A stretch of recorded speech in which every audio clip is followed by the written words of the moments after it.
आज मुल्क के 17 करोड़ मुसलमान भारत के वजीर आजम पर एतमाद भरोसा नहीं करते, बिल्कुल नहीं करते, बता रहा हूं, खुल के कह रहा हूं। अगर आप आर्टिकल 32 का ड्यू प्रोसेस ही खत्म कर देंगे तो फिर मेरे पास क्या बचेगा सर, क्या बचेगा? मैं तो यहां खड़े होकर वो सुप्रीम कोर्ट के मायानाज बेबाक वकील दुष्यंत दवे की तरह तो नहीं कह सकता। मुझे आज भी रूल ऑफ लॉ में भरोसा है, मुझे आज भी कानून पर, संविधान पर भरोसा है, मगर ड्यू प्रोसेस तो फॉलो होना चाहिए। ड्यू प्रोसेस फॉलो नहीं हो रहा। एक तारीखी दिन 22 जनवरी था, एक तारीखी दिन 31 जनवरी था। सर, रात के अंधेरे में अपील किए बगैर आप आरे लेकर रास्ता खोल देते हैं। क्या पैगाम दे रहे हैं सर? 600 साल की मेहरौली की मस्जिद को बगैर को नोटिस दिए आपने डिमोलिश कर दिया। मैं जिम्मेदारी के साथ कह रहा हूं कि भारत के प्रधानमंत्री और उनकी सरकार भारत के मुसलमानों से उनकी शनाख्त को छीनना चाहते हैं।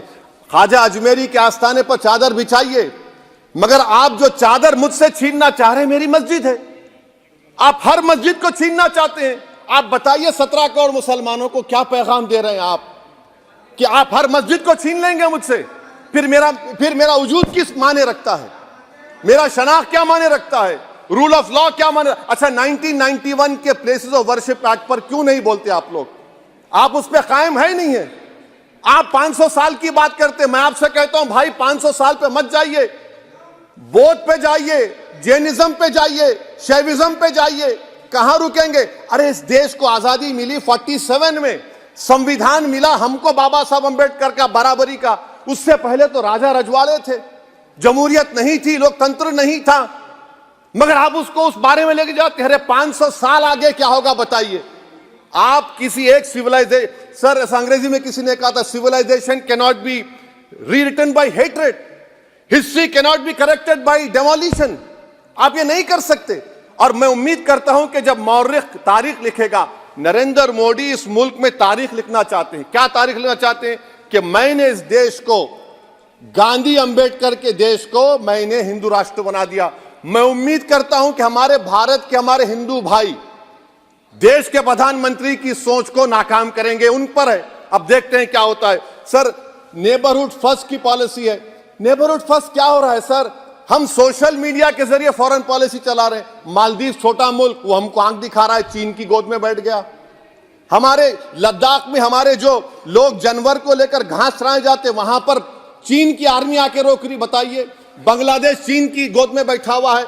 आप गैलेंट्री अवार्ड दे रहे हैं, क्यों दे रहे हैं? कि चीन बैठा हुआ है। तो आपका बफर जोन गया कहां भाई साहब? आपका बफर जोन तो कहां गया नहीं मालूम, गायब हो गया बफर जोन। और दूसरी बात सर, आप ये भी देख लीजिए कि यहां पर मैं आपको इंपॉर्टेंट पॉइंट ये बताना चाह रहा हूं सर। ये हम बोलते हैं India middle east economic corridor, कितना पैसा है बताइए? वो नहीं बताया जाता। अच्छा सर, सबसे तकलीफ दे बात मेरे लिए है कि भारत ने यूनेस्को का इलेक्शन पाकिस्तान से हार गया। हम पाकिस्तान से हार गए, ये आपकी फॉरेन पॉलिसी है।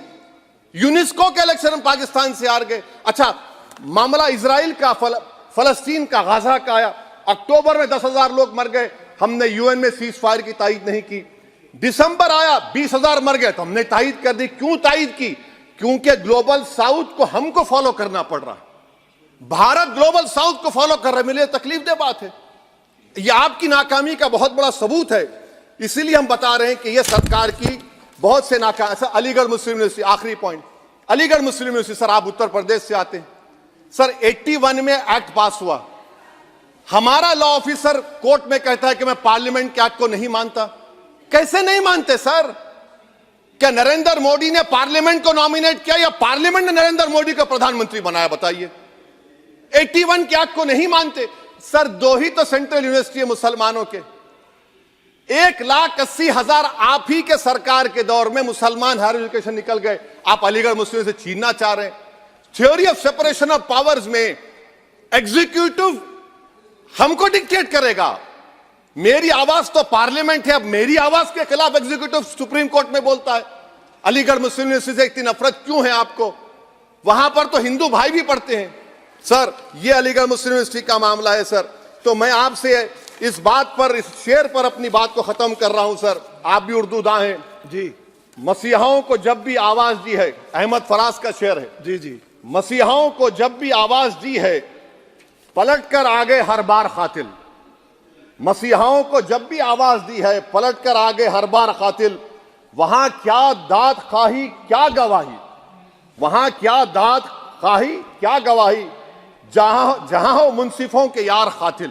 सर, मैं फिर से हुकूमत से मुतालबा करता हूं कि अल्पसंख्यक समाज के बजट के स्कॉलरशिप को आप डिमांड ड्रिवन करिए, भारत के प्रधानमंत्री प्रधान सेवक रहिए, आप कोई प्रीस किंग मत बन जाइए।